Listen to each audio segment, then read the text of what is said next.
Magandang araw po sa inyo. Narito na po ang ikasampung yugto ng ating kwento, ang nakaraan. Nakumpirma na nga ni Jared na si Jaisel nga ang babaeng nakasama niya sa Rose Hotel ng gabing iyon. Nagpasya siyang sabihin kay Jaisel ang tungkol doon, subalit nang magkausap silang dalawa ay nauna si Jaisel na magtapat sa kanya ng tungkol sa nangyari dito nung gabing yon. At nalaman niya mula sa dalaga na kinasusuklaman nito ang lalaking iyon dahil nagsamantala ito sa kalasingan ng dalaga ng mga sandaling iyon. Bukod pa doon, ay kitang-kita ni Jared mula sa mga mata nito ang takot sa taong iyon.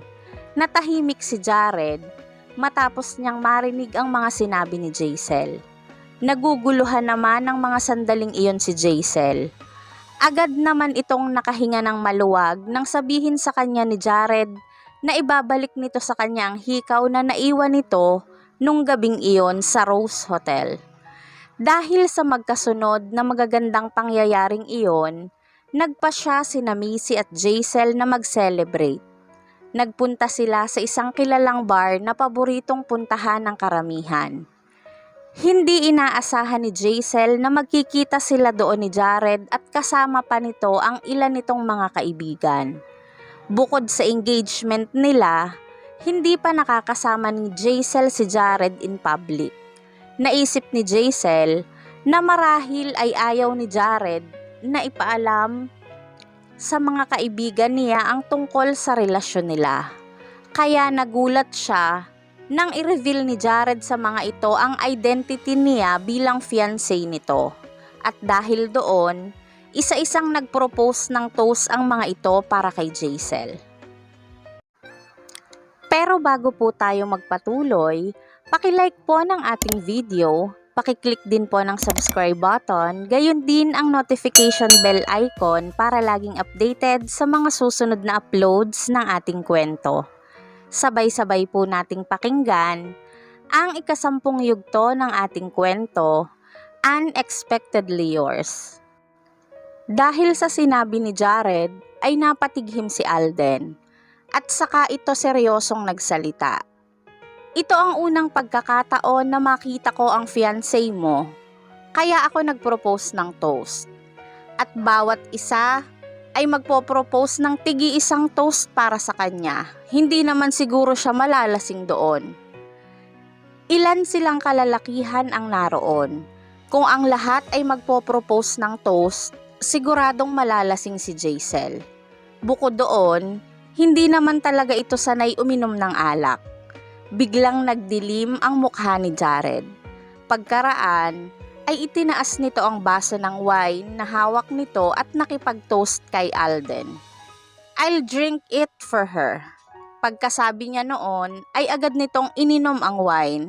Gulat namang napatingin kay Jared si Alden. Namangha ito sa ginawa ni Jared. Ang akala nito ay iba lang talaga ang pagtrato ni Jared kay Jaisel. Hindi inaasahan ni Alden na magiging ganon ka-protective si Jared para sa babae. Kadalasan ay hindi nito pinapansin ang kahit na ano. Ayaw din itong makitang umiinom si Jaisel. Nang makita naman ni Jaisel ang ginawang pag-inom ni Jared ng wine para sa kanya, hindi niya malaman kung ano ang mararamdaman niya. Gayunpaman, ang pagprotekta nitong iyon sa kanya ay nakakapagdulot sa kanya ng pakiramdam na she was being spoiled by him. Sa halip naman na mag-propose ng toast, naglabas na lang ng isang spinning wheel si Jason. Inilagay nito iyon sa table at saka nagsalita. Napaka-boring naman kung iinom lang tayo. Napakarami natin ngayon. Bakit hindi na lang tayo maglaro ng isang game? Truth or dare? Ano sa palagay nyo? That's a good idea. Halika! Sali ka, Jaisel, yaya ni Alden sa dalaga. Agad na naunawaan ni Alden ang gustong mangyari ni Jared. Nakangiti ito nang yayain ito si Jaisel para sumali. Kadalasan ay hindi nagpa-participate si Jared sa kahit na anong laro.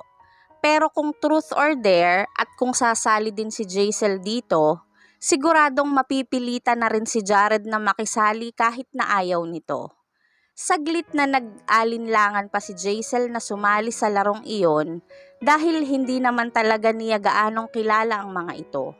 Pero bago pa man makapagsalita si Jaisel, ay nailagay na ni Alden ang dice sa tapat niya. Jaisel, umpisahan natin ang first round. Ikaw na ang unang mag-roll ng dice. Dahil sa kanya lahat nakatuon ang tingin ng lahat ng naroon, hindi na nagawa pa ni Jaisel na tanggihan ang mga ito. After all, it was just a small game. Kaswal niyang inihagis ang dice at tumapat iyon kay Jason. Mukhang maswerte ka ngayong gabi. What a great start. Nang aasar namang ngumiti si Jason at saka ito lumapit sa spin wheel at pinaikot iyon. Nang tumigil iyon, tumapat ito sa isang linya ng mga salita. Pumili ng isang tao na kaparehong gender at i-confess ang pagmamahal nyo sa isa't isa for 1 minute. Agad na napasimangot si Jason. The same gender talaga? Kung nagkataong sa babae iyon gagawin, ayos lang sa kanya. Natatawa si Alden at saka nagsalita. Tamang-tama lang yan sa'yo, Jason. Oh, ano pang hinihintay nyo? Ihanda nyo na ang mga cellphone nyo at i-record ang pambihirang pagkakataong ito. Nagtatawang sabi nito. Paano pa ako makakabingwit ng chicks niyan kung kukunan nyo ako lahat ng video? Nag-aalala si Jason nang makita nitong ipinaglalabas ng mga kaibigan ang kanya-kanyang cellphone para kunan siya ng video. Matapos itong mag-isip ng ilang saglit, bumaling ito kay Jared at humingi ng tulong. Jared, hindi sila mangangahas na kunan ka ng video. Ikaw na lang ang partner ko, 1 minuto lang naman. No way! Mabilis na tanggi ni Jared dito. Nawawala na ng pag-asa si Jason. Tumingin ito kay Alden, na noon ay tuwang-tuwa sa napatapat na dare kay Jason. Nilapitan niya ito. Agad naman itong tumanggi, subalit dire-diretso na itong pinatumba ni Jason sa katabing couch. Habang nakatingin si Jaisel sa 2 gwapong lalaki na noon ay nasa couch, naaliw siya sa mga ito at sinubukan niyang kunan ang mga ito ng video. Nang mga sandaling iyon, isang pares ng palad ang tumakip sa kanyang mga mata. Pagkaraan ay isang malalim at sexing boses ng isang lalaki ang bumulong sa kanyang tenga. Hindi ito bagay na makita ng mga bata. Inilagay ni Jared sa kanyang balikat ang mga braso nito habang nakatakip sa kanyang mga mata ang isa pa nitong kamay. Animoy niyayakap siya nito sa ayos nilang iyon. At dahil napakalapit nito sa kanya, muli niyang naramdaman ang malakas na pagkabog ng kanyang dibdib. Halos manigas ang buo niyang katawan at naramdaman niyang nag-init ang kanyang mga pisngi. Makaraan naman ng 1 minuto, itinulak ng palayo ni Alden si Jason at pagalit nitong inihagis ang dice na lukot ang mukha. Next round, paikutin nyo na ng mabilis. Mukha namang naging maganda na ang mood ni Jared at masaya nitong pinagulong ang dice. Nang sandaling iyon, tumapat iyon kay Jaisel. Sandaling napahinto si Jaisel bago siya lumapit sa spinning wheel. Maraming punishment ang nakasulat sa spinning wheel at karamihan sa mga iyon ay nakakatawa. Madali lang at masaya itong laruin. Pero nang tumigil na sa pag-ikot ang wheel, tiningnan niya kung saang task ito nakaturo at natigilan siya nang mabasa niya iyon. Bakit ba napakamalas niya? Bulong ng isip ni Jaisel. Aba, napakagandang punishment naman yan. Sambit ng bawat isang naroon. Jaisel, sino ngayon ang pipiliin mong halikan sa loob ng 2 minuto? Pinagpalit-palit naman ni Jason ang tingin nito mula kay Jared at Jaisel. Sa isip-isip ni Jason ay hindi naman big deal ang task na iyon. Mabilis namang namula ang mukha ni Jaisel dahil sa sobrang hiya niya at pagkaasiwang nararamdaman. At hindi niya malaman kung anong gagawin. Kailangan niyang halikan ang lalaking mapipili niya sa harap ng mga ito sa loob ng 2 minuto. Kailangan ba niyang halikan si Jared? Tanong niya uli sa sarili.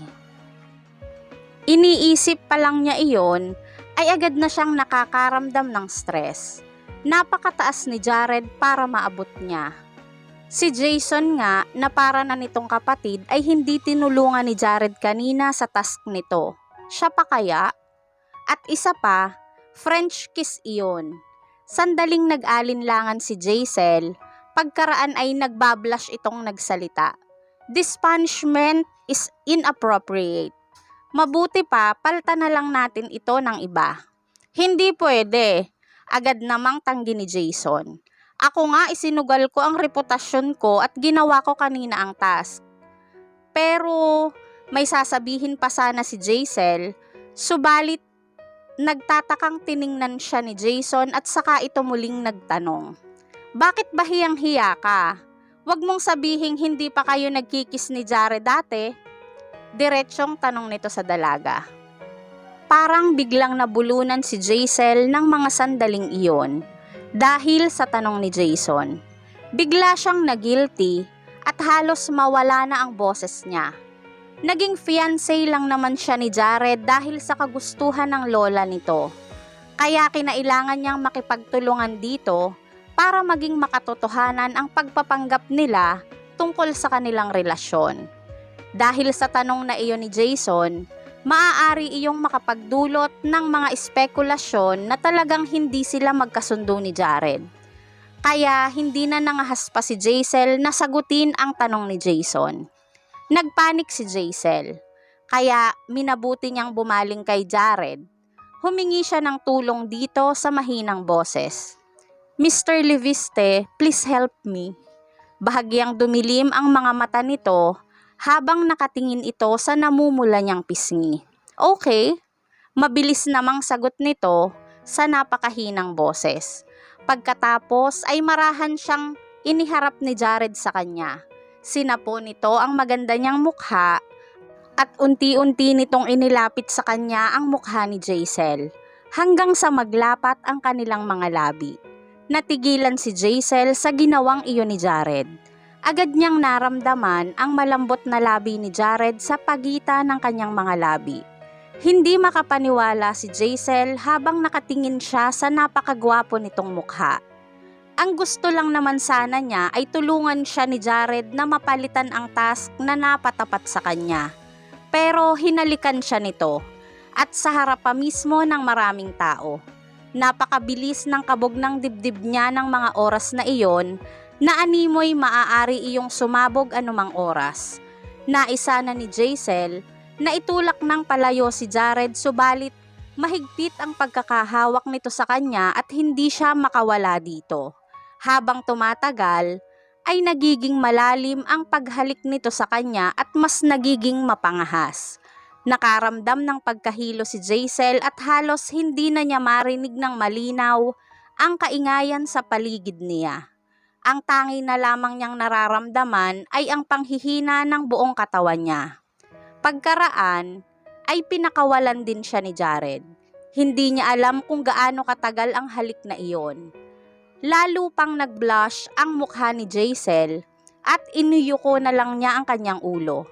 Hiyang-hiya siya sa mga naroon at hindi niya kayang tingnan ang mga ito. Napahawak naman si Jason sa tapat ng kanyang puso. Kasabay noon ay nagsalita ito. Napaka-romantic naman nun, nakakainggit. Mas lalo namang nakaramdam ng hiya si Jaisel. Iniisip niya kung pwede lang na maglaho siya ng mga sandaling iyon ay ginawa na niya. Nagtaas naman ang tingin si Jared saka ito nagsalita. Kung ano-anong sinasabi mo, gusto nyo pa bang ituloy ang game? Syempre itutuloy. Mabilis na sagot naman ng mga naroon. Dahil nag-aalala si Jason na baka bigla na lang isama ni Jared si Jaisel upang umuwi, kaagad nitong muling inilagay sa palad ni Jaisel ang dice. Kinindatan pa nito si Jaisel at saka nagsalita. Galingan mo, nakangiting sabi nito. Kung kakailanganin niyang muling halikan si Jared, sobrang mahihiya na siya At baka hindi na niya kayanin pang humarap sa kahit na kanino sa buong buhay niya. Habang hawak niya ang dice, halo-halong pakiramdam ang nararamdaman niya. Kahit may takot na nararamdaman ay patuloy pa rin niyang pinagulong ang dice. At para namang nababasa ni Jared ang nasa isip niya. Bahagya itong nagyuko ng ulo at bumulong sa kanyang tenga. Huwag kang mag-alala, nandito lang naman ako for you. Napakahina ng boses nito, subalit nakakahalina iyon na naging dahilan ng saglit na pagtigil ng tibok ng puso niya. Muli ay nag-blush na naman siya. 2:00 na ng madaling araw nang matapos ang kanilang laro at nalasing na rin ang ilan sa kanila. Sa wakas ay natapos rin ang parting iyon. Tatayo na sana noon si Jaisel, hawak ang handbag niya nang sumulpot si Jason sa harapan niya. Nakainom si Jared. Hindi siya maaaring mag-drive pa uwi. Kung ikaw na lang kaya ang maghatid sa kanya sa bahay. May inom rin ako kaya hindi din ako maaring mag-drive. Ako? Natigilan si Jaisel sa sinabing iyon ni Jason. Tiningnan niya si Jared na noon ay nakaupo pa rin sa tabi niya. May karamihan nga ang nainom nito ng gabing iyon. Ito kasi ang uminom ng lahat ng wine na dapat ay para sa kanya. Mukhang hindi ito komportable habang nakahilig ito sa sofa at nakapikit ang mga mata. Agad naman siyang nakaramdam ng awa at nakonsensya siya sa nakikita niyang kalagayan nito. Kung hindi dahil sa kanya ay hindi ito malalasing ng ganoon. Saglit siyang nagdalawang isip, saka muling nagtanong, nasan si Carlo? Hindi ba't siya palagi ang nagdadrive para kay Jared? Off si Carlo ngayon sa work at isa pa, alangang oras na. Natural na sagot ni Jason sa kanya. Nag-isip muna si Jaisel at saka ito sumang-ayon. Pagkatapos ay binalingan nito si Macy. Namumula rin ang mukha nito at nakainom din ito. Nang mapansin naman ni Macy na nakatingin si Jaisel sa kanya, agad nitong nginitian ang kaibigan. May inutusan na si Daddy para sunduin ako, don't worry about me. Pwede mong ihatid si Mr. Leviste na may peace of mind. Nang mga sandaling iyon, wala nang dapat na alalahanin pa si Jaisel. Muli niyang tiningnan si Jared sa tabi niya. Marahan niya itong ginising. Mr. Leviste, kailangan mo nang umuwi. Ako na ang maghahatid sa'yo pa uwi. Sa ilalim ng malamlam na ilaw, ang kabuoang outline ng mukha nito ay lalong naging kapansin-pansin at kaakit-akit. Bahagya naman itong nagmulat ng kanyang mga mata at tiningnan nito si Jason. Bahagya namang nakaramdam ng pagka-guilty si Jason. Hindi nagsalita si Jared. Tumayo ito at nag-umpisang lumakad palabas ng bar. Maayos naman ang lakad nito. Mukhang hindi naman ito nalasing. Kung ihahatid niya ito sa ganoong kalagayan, mas magiging convenient iyon kaysa kung talagang lasing ito. Mabilis na dinampot ni Jaisel ang handbag niya at saka niya ito sinundan palabas. Nang makita naman ni Jason na nakalayo na doon si Jared, pagod itong napasandal sa sofa with a satisfied smile in his face. Tumingin dito si Macy saka nagsalita. Narinig kong tumawag ka kay Carlo kanina at sinabihan mo itong wag nang pumunta dito. Bahagya namang nabigla at nagulat si Jason. Pagkatapos ay napangiti ito kay Macy. Kung hindi ako nagkakamali, hindi rin makakarating ang driver mo. Great minds think alike. Anyways, paalis na rin ako, nakangiting sabi nito kay Macy. Tumayo naman si Macy at lumakad palabas ng exit. Dinampot ni Jason ang jacket niya at sinundan si Macy. Ihahatid na kita. Pagkaraan ay sabi nito kay Macy. Gamit ang sasakyan ni Jared, inihatid ito ni Jaisel sa villa nito. Nang makababa si Jaisel sa sasakyan, hindi niya nakitang bumaba si Jared. Kaya kinailangan niyang pumunta sa front passenger seat upang tanungin ito. Anong problema? Nahihilo ka ba? Nanatili lang itong nakatingin kay Jaisel na wala man lang malinaw na ekspresyon sa mukha nito. Saglit na nagdalawang isip si Jaisel at saka niya muli itong tinanong. Gusto mo bang tulungan kita? Okay. Natigilan si Jaisel. Halos hindi pa siya natatapos sa pagtatanong niya dito, pero napakabilis naman yata ng naging sagot nito. Marahil ay talagang hindi lang maganda ang pakiramdam nito, naisip niya. Hindi na siya nag-isip pang masyado. Binuksan ni Jaisel ang pinto ng sasakyan at maingat niyang inalalayan si Jared na makababa doon. Iniakbay ni Jared sa balikat niya ang braso nito. Ang bigat ng buong katawan nito ay nakasalalay kay Jaisel. Ang bigat nito ay tama lang at kayang-kaya ni Jaisel. Mas mukhang nakayakap lamang ito kay Jaisel ng mga sandaling iyon. Bahagyang nag-init ang pisngi ni Jaisel at bigla siyang nakaramdam ng pagkailang. Pinakalma niya ang kanyang sarili. Inisip niyang ang taong hawak niya ng mga oras na iyon ay isang lasing na lalaking kinailangan niyang tulungan. Nang marating nila ang harap ng pinto ng bahay nito, napatingin siya sa electronic lock niyon. Pagkatapos ay nagsalita siya. Mr. Leviste, pakibuksan ang pinto. Itinaas naman ni Jared ang isang kamay nito at itinapat ang kanyang fingerprint sa scanner na naroon. At kaagad namang nabuksan ang lock ng pinto. Nang bubuksan na ni Jaisel iyon, kinuha ni Jared ang kamay niya at itinapat din nito sa scanner. Isang mechanical sound ang narinig ni Jaisel mula sa scanner. The fingerprint recording was successful. Bakit mo ni-record ang fingerprint ko? Mabilis na tanong niya kay Jared. Ang tono ni Jared ay kalmado at natural. Sumagot ito. It will be convenient for you in the future. Natigilan si Jaisel. Convenient? Bakit? Yun ay kung magiging madalas na naroon siya. Nasa isip ni Jaisel. Nang dahil sa isiping yun, muli na namang bumilis ang tibok ng puso niya. Kung ano-ano ang tumatakbo sa isip niya.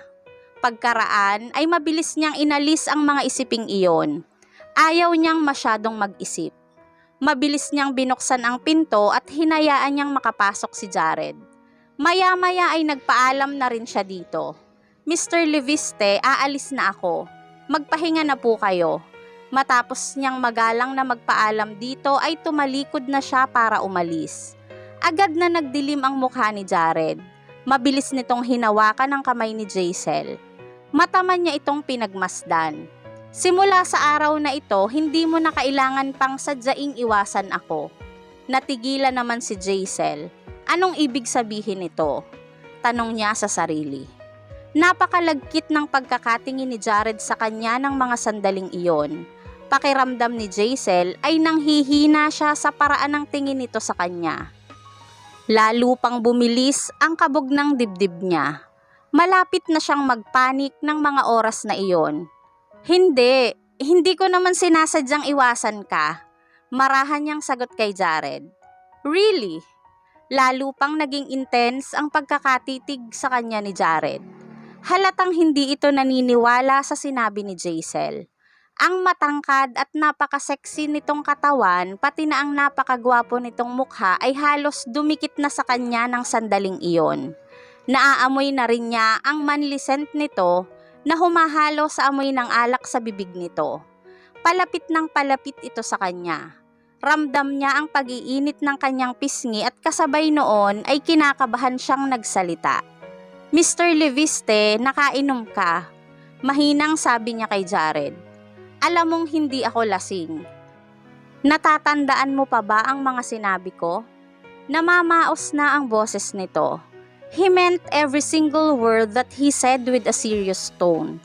Ayaw ni Jaisel na masyadong mag-isip kung ano ba talaga ang tunay na kahulugan ng mga salitang sinabi nito. After all, si Jared pa rin ito. Simula pa lang nang sandaling magkita sila, ito ang may gusto ng isang fake engagement at i-call off nila iyon pagkaraan ng isang buwan. At alam na rin nito ang tungkol sa napakasamang nangyari sa kanya ng gabi bago ang engagement nila.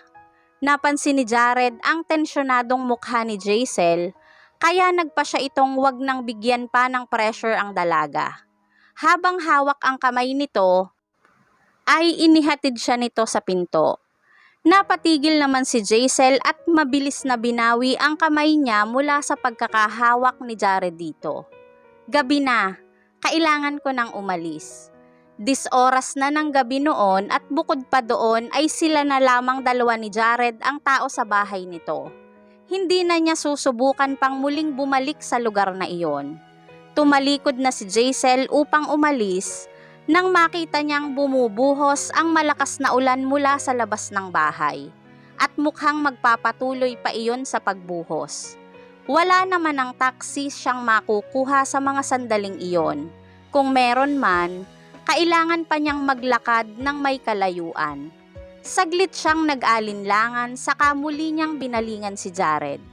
Mr. Leviste, pwede mo ba akong pahirami ng payong? Nanatili lang na nakatayo si Jared saka ito seryosong sumagot. You're staying here tonight. What? Gulat na tanong ni Jaisel. Saglit lang siyang natigilan saka nagmamadaling ni-reject ang offer ni Jared. Hindi na. It's not a good idea. Ikaw ang fiancé ko. What's wrong with that? May katotohanan naman nga ang sinabing iyon ni Jared. Isa pa, napakalakas ng ulan sa labas. Ano na lang ang sasabihin at iisipin ng iba tungkol sa akin kung hahayaan kitang umuwing mag-isa sa sitwasyong ito? Ano kaya ang susunod na mangyayari sa tagpong ating iniwan? Ano kaya ang magiging pasya ni Jaisel sa offer na iyon ni Jared sa kanya na manatili sa bahay nito ng mga oras na iyon? Pumayag kaya ito o patuloy nitong i-reject ang offer ni Jared? Sana po ay samahan niyo akong muli sa susunod na yugto ng ating kwento. At bago po ako tuluyang magpaalam, nais ko pong mag-iwan ng aking quote of the day. Soon, you'll realize that many people will love the idea of you but will lack the maturity to handle the reality of you. Maraming salamat po sa pakikinig. Keep safe everyone and God bless.